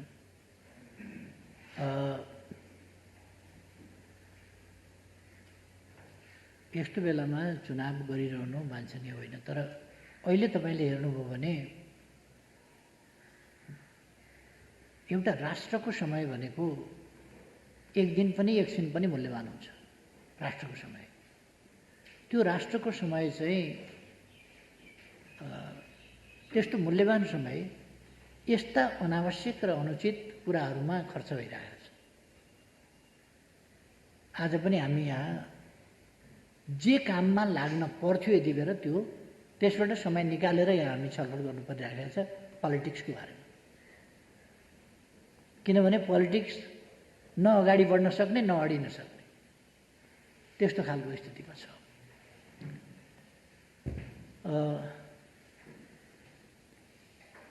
हामीले भ्याक्सिन दक्षिण एसियामा भारतभन्दा पछि जो आफै उत्पादक हो ऊभन्दा पछि पहिलो राष्ट्रको रूपमा लगायौँ। त्यसका निम्ति हामीले थप 20 लाख डोजका लागि त्यो एकैचोटि ल्याएर पनि फेरि के हुन्छ भने त्यो समयभित्र लगाउन सकिएन भने त्यो एक्सपायर हुन्छ, फेरि त्यो कामयाब हुँदैन। त्यस कारण हामीले क्रमशः नै ल्याउनु पर्ने हुन्छ। त्यो क्रमशः ल्याउनका लागि हामीले 20 लाख डोज मगायौँ। 20 लाख डोजको पैसा पनि तिर्यौँ। 20 लाख डोजको पैसा तिर्यौँ, 10 लाख डोज आयो, तर 10 लाख डोज बाँकी भयो। यसै बिचमा इन्डियाको अदालतको फैसला पनि हामीलाई थाहा छ, इन्डियालाई नपुगिकन बाहिर नदिनु भन्ने खालको फैसला। जहाँसुकै पनि अभावको एउटा स्थिति र पहिले इन्डियाले पनि यो सेकेन्ड वेभको यस्तो नसोचिकन पनि कतिपय देशलाई दिने भनेर उसले एउटा एग्रिमेन्ट गरेका थियो। तर त्यो अनुसार पछि उसले दिन सक्ने खालको स्थिति भएन र त्यस सम्बन्धमा अहिले गम्भीरताका साथ कुराकानी भइरहेको छ र हामी प्रयास गरिरहेका छौँ।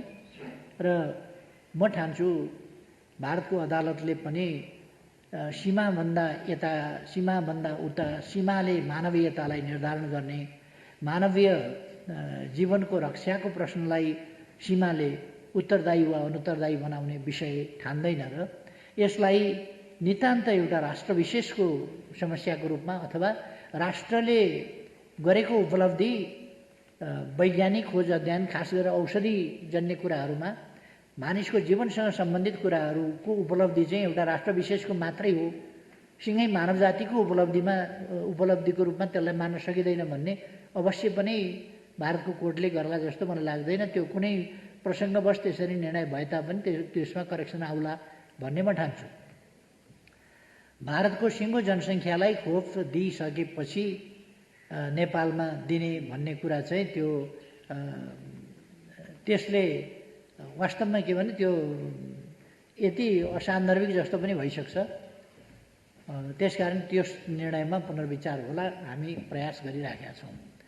अरूतिर पनि हामी कुराकानी गरिराखेका छौँ। अमेरिका, बेलायत, विभिन्न देशहरूसँग पनि कुरा गरिराखेका छौँ। युरोपीय देशहरूसँग जसले यो सेरम चाहिँ लिने गरेका थिए, सहमति गरेका थिए, सम्झौता गरेका थिए या बुकिङ गराएका थिए, त्यो उनीहरूले आफ्नै अन्तैबाट उपलब्ध भएपछि नलिने भए भने त्यो पनि प्राप्त गर्न सकिने स्थिति छ कि त्यसमा पनि हामी लागिरहेका छौँ। र तपाईँले भने जस्तै उत्तरी छिमेकी चीनको पनि खोप चाहिँ प्रभावकारी छ र त्यहाँबाट हामीले 8 लाख अनुदान पहिले प्राप्त गरेका छौँ र अरू थप लिने प्रयास हामी गम्भीरताका साथ गरिरहेका छौँ र उच्च स्तरमा पनि कुराकानीहरू भइरहेका छन् र हुनेवाला पनि छन्।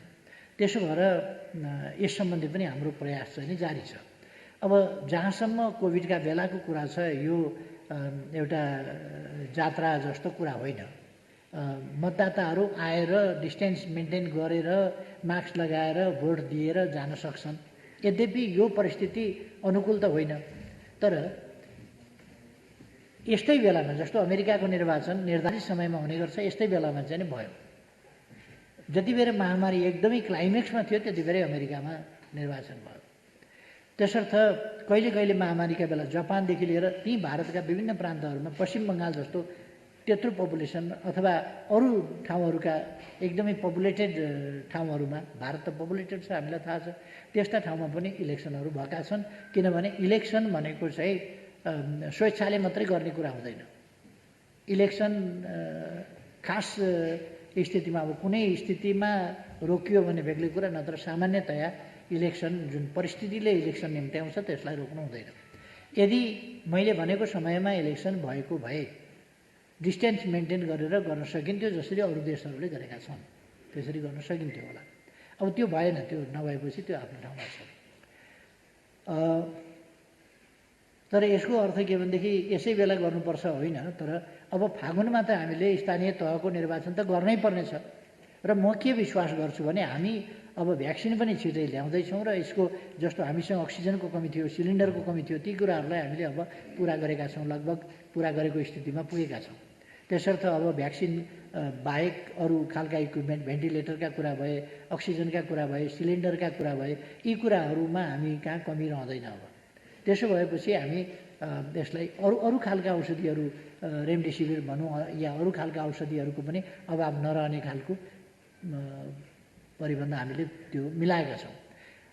जहाँसम्म समन्वय भएन भन्ने कुरा, यस्तो भएन उस्तो भएन भन्ने कुरा छ, यो चाहिँ सामान्य अवस्थाको कुरा होइन, यो महामारी हो। अमेरिकामा कतिको म्यानेज भएको थियो, ब्राजिलमा कतिको म्यानेज भएको थियो, इटालीमा कतिको म्यानेज भएको थियो, बेलायतमा कतिको म्यानेज भएको थियो। महामारी भनेको क्षमताभन्दा बाहिरको स्थितिमा पुर्याउने गरी महामारी भनेको स्वास्थ्यसँग सम्बन्धित प्राय, र यो स्वास्थ्यसँग सम्बन्धित विषय स्वास्थ्यको सामान्य स्वास्थ्य क्षमता जुन हुन्छ त्यसलाई अलिक डिसअर्डर गर्छ। किनभने यो क्षमताभन्दा बढी भएपछि नै त्यसलाई महामारी भनिन्छ, क्षमताभित्रको कुरोलाई महामारी भनिँदैन। त्यस कारण क्षमताभित्र छ भने त त्यो त सामान्य अवस्था भइगयो।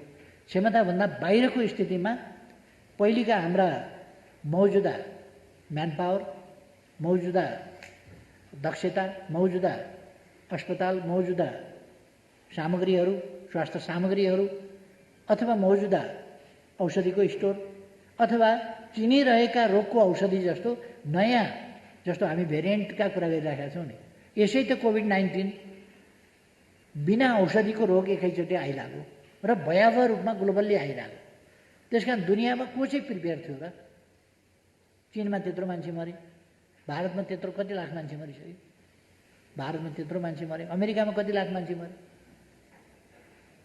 केही हजारको कुरा होइन, लाखौँ मान्छे मर्नु भनेको त अमेरिका जस्तो देशले पनि म्यानेज गर्न सक्दो रहेछ। त्यसकारण आलोचना गर्नु त सजिलो छ, तर यस्तो आकस्मिक रूपमा आइपर्ने महामारीहरू नियन्त्रण गर्न, त्यसलाई कन्ट्रोल गर्न केही समय लाग्छ। र सरकारले आफ्नो ध्यान पूर्ण रूपमा फोकस गरेको छ कोभिडका विरुद्धको लडाइँमा, र यसलाई नियन्त्रण गरेर छोड्छ। गत वर्ष हामीले लकडाउन आदि प्रभावकारी ढङ्गले गऱ्यौँ, जसले गर्दाखेरि धेरै फैलिन सकेन। जब लकडाउन कमजोर हुँदै गयो या लकडाउन खुल्ने स्थिति भयो, तब त्यो क्लाइमेक्सतिर गयो।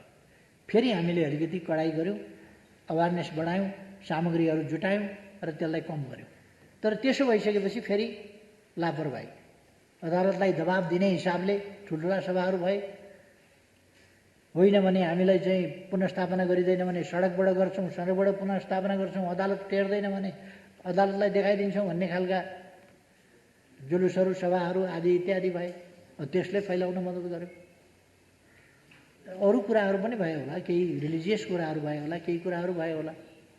त यसरी के भने यो फैलिने क्रम बढ्यो। अब हामी यसलाई नियन्त्रण गर्ने क्रममा छौँ।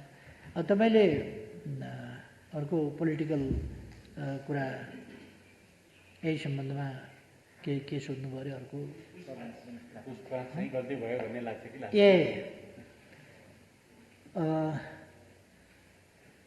अदालतले भनेको मान्नुपर्छ, अदालतको फैसला मान्नुपर्छ र कार्यान्वयन गर्नुपर्छ। हाम्रा राज्यका तीनटा प्रमुख अङ्गहरू, तीनटा अङ्ग छन्, व्यवस्थापिका, कार्यपालिका र न्यायपालिका। सबै आफ्ना ठाउँमा आफ्नो आफ्नो ढङ्गले आफ्नो कर्तव्य पुरा गर्न स्वतन्त्र छन्, काम गर्छन् त्यसले। त्यसो भएर एउटाको कामलाई अर्कोले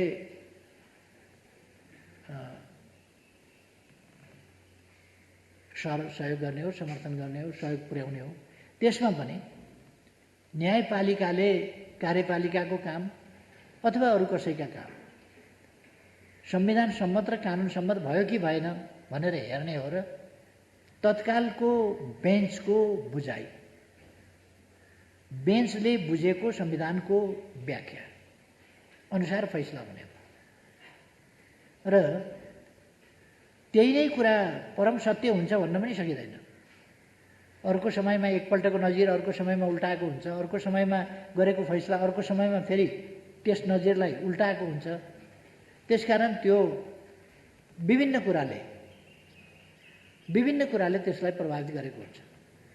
संविधानले प्रभावित गरेको हुन्छ, अरू कारणहरू, अरू परिस्थितिहरू हुन सक्छ, त्यस्ता कुराहरूले पनि प्रभावित गरेको हुन्छ। र कहिले कहिले निर्दोष मान्छे दोषी हो भनेर अदालतले त्यति बेरसम्म पाएका तथ्य प्रमाणका आधारमा फैसला गर्ने हो, तर पछि मान्छे वास्तवमा निर्दोष हुन्छ, जिल्लाले दोषी हो भनेर भन्छ, अदालतले भनेको फैसला नमान्ने मान्छे त जेल बस्छ नि त।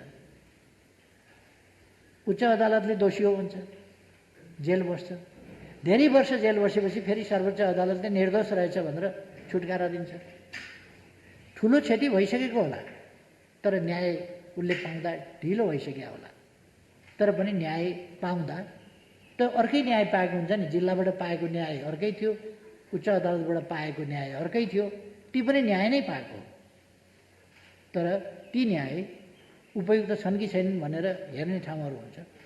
हामी पुनरावलोकन आदि इत्यादिमा गएनौँ। पुनरावलोकनमा जाने हो भने त्यहाँ पनि ठाउँ हुन्थ्यो होला, हामी गएनौँ। हामी जे भए पनि राजनीतिमा झै झगडाको बाटो, मुद्दा मामिलाको बाटो, झगडिया तरिका हामी अवलम्बन गर्दैनौँ। त्यसकारण हामी खुरुखुरु अदालत निर्वाचन आयोगका आयोग एक दिन अध्यक्षबाट निकालिदिए निर्वाचन आयोगमा, अर्का दिन दलको नेताबाट हटाए निर्वाचन आयोगमा, साधारण सदस्यताबाट हटाए निर्वाचन आयोगमा, अदालतमा अर्को पुग्या छ। यो खालको तरिकामा हामी अलिक विश्वास गर्दैनौँ। पोलिटिक्सको हिसाबले गर्नुपर्छ, पोलिटिकल हिसाबले गर्नुपर्छ। र मलाई आफूले गरेको काम एक्लै बस्दा मात्रै होइन, निन्द्रामा पनि त्यो गलत लागेको छैन। अदालतले ठिक छैन भन्यो, अदालतको फैसला पछि अदालतले त्यति बेर ठिक छैन भनेको पनि अब संविधानको जीवित व्याख्या गर्ने हो भने त यो त के भने अहिलेसम्मको गति हेर्दाखेरि ढुङ्गा त गन्तव्यतिर त गइराखे जस्तो त लाग्दैन। त्यसो भने अब यो कुन ठिक थियो मेरो चाहिँ ठिक थियो कि अदालतको ठिक थियो, त्यो अब पछि कार्यान्वयन चाहिँ अदालतले जे फैसला गर्यो त्यसलाई सम्मान गर्ने, कार्यान्वयन गर्ने, त्यसलाई पालना गर्ने।